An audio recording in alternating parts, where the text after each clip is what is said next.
All right, guys, so I've got the Mikuni flat slide, the TM40, cleaned up, ready to go, Rebo kit put in it, but now we got to worry about fitting it to the bike. So the stock DR650 carb has a certain size inlet, certain size inlet and a certain size that fits into the engine. This carb is a little bit smaller all the way around.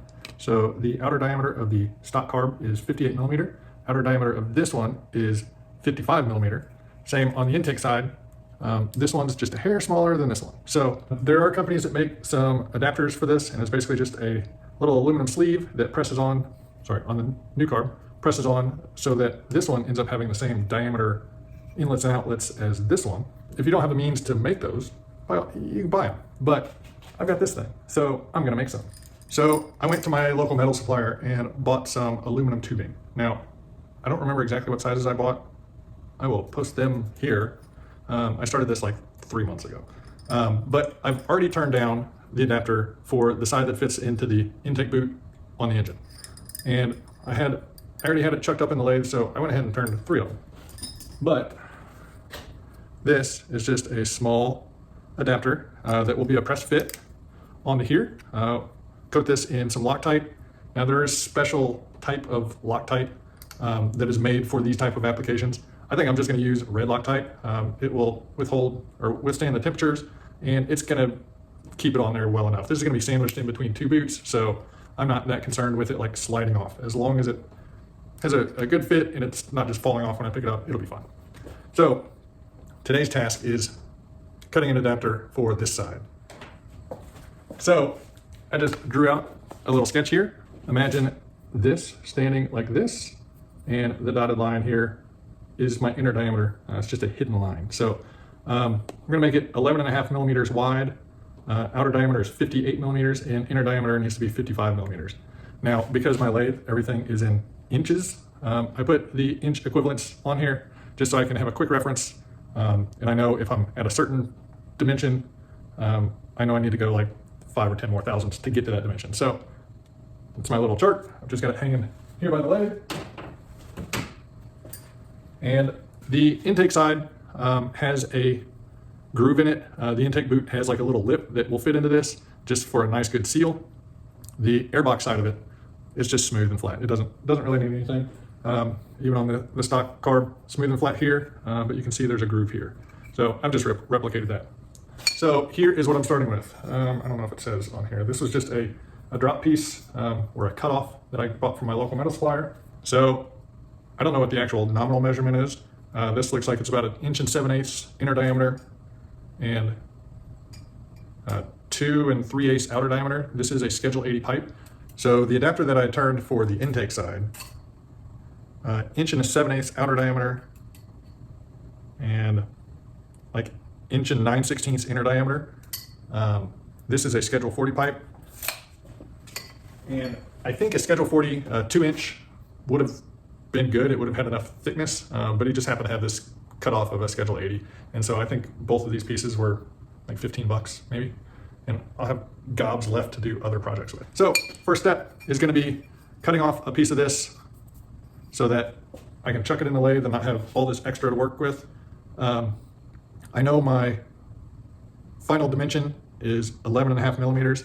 My parting tool is roughly about 2 millimeters. So that puts me about a 1/2 inch long piece. And I'm gonna go ahead and turn 3 of these. I also need a little bit that I can chuck up in the chuck. So I'm gonna just use my bandsaw and cut this out. I do have a metal cutting bandsaw, just a little portable. This guy. But aluminum, you can cut with woodworking tools. So if you have a nice sharp bandsaw blade on a woodworking bandsaw, it will cut aluminum. A regular like miter saw, chop saw for woodworking will cut aluminum. You want to go slow, it's going to throw little aluminum shavings everywhere, but it is possible to cut it with woodworking tools. Okay, so I've got it tucked up in the lathe. And before I get started, I am so new to machining. I'm just learning. I'm probably going to do things the wrong way. As long as I get to my desired outcome, that's all I really care about. So don't criticize too harshly. So first I'm just going to face the end, just get a nice flat surface on the end, and then I'll probably turn the outer diameter and then I'll bore the inside, and then I'll part them off.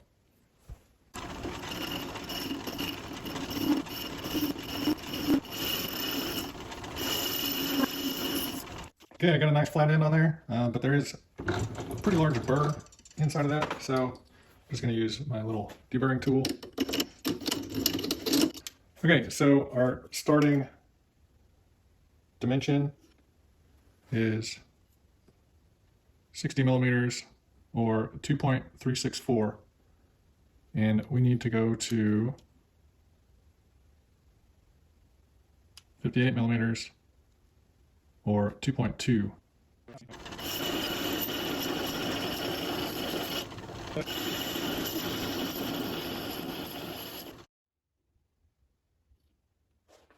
So I'm at 2.3 and I need to be at 2.28. So still about 20 thousandths to take off, and or about 0.4 millimeters.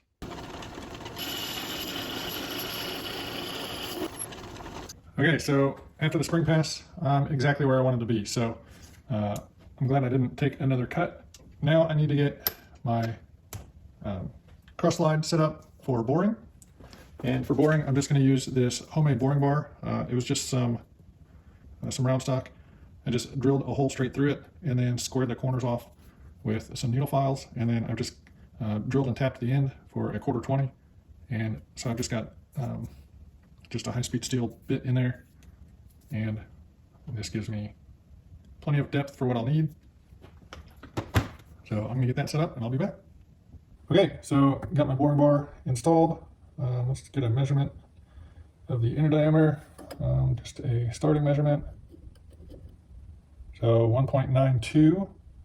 I need to be up at 2.165. Getting some chatter, I'm gonna slow it down.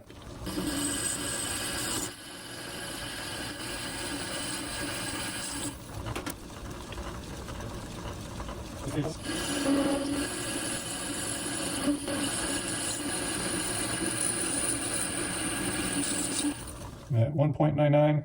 I need to go to 2.16.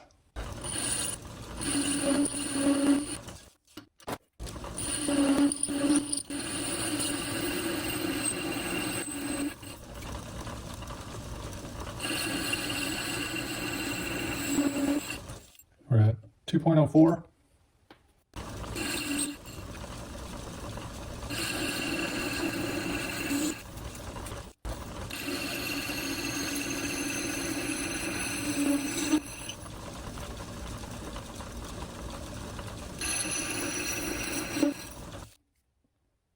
So we're about 60 thousandths out.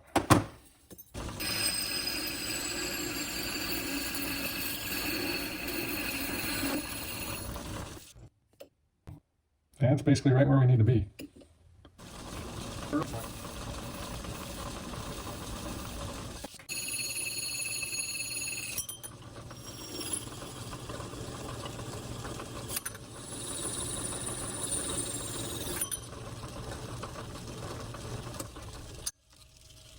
Look at that.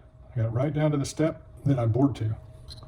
So I gotta turn these around. I will probably use the check backwards, squeeze from the inside, face off this, all three of these, and then we can pretty much call this one done.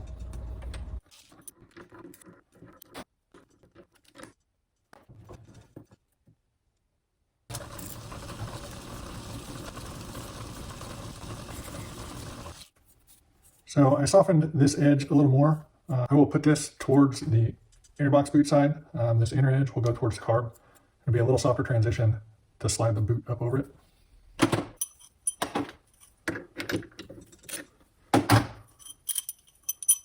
So there we go, guys. Pretty quick process if you've got the tools. If I wasn't trying to shoot video and make sure things are aligned right and whatever, I probably could have knocked it out faster. But these are ready to press on. I think that's it. I think I'm going to start with this side and just apply a small bead of red Loctite kind of towards the lip here, and then press this on, make sure I get it pressed on the correct way.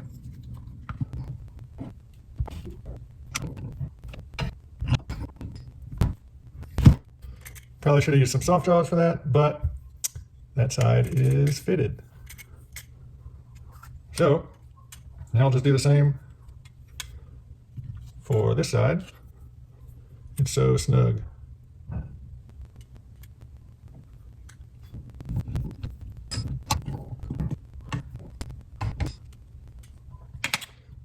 Now, I think I'm gonna have to heat this side.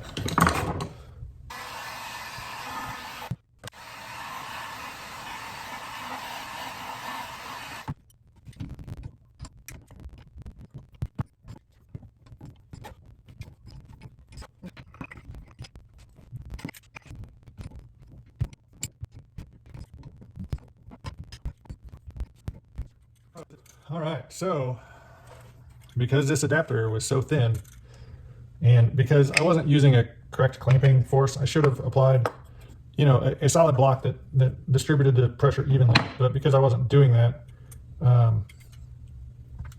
it pressed on there kind of cattywampus, and I had to keep working my way around and pressing to make sure it went on evenly. One thing that I didn't account for is this little standoff for the accelerator pump rod. That was my depth measurement that I should have taken, because you can maybe see I've got just a little lip here that didn't go all the way on. So I don't think it's going to affect anything.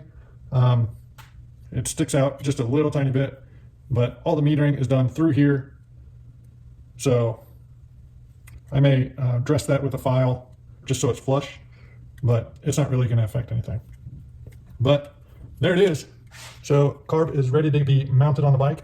The next task is going to be shortening the stock throttle cables, and also making sure they're rounded properly, getting them shortened properly. On to the next step.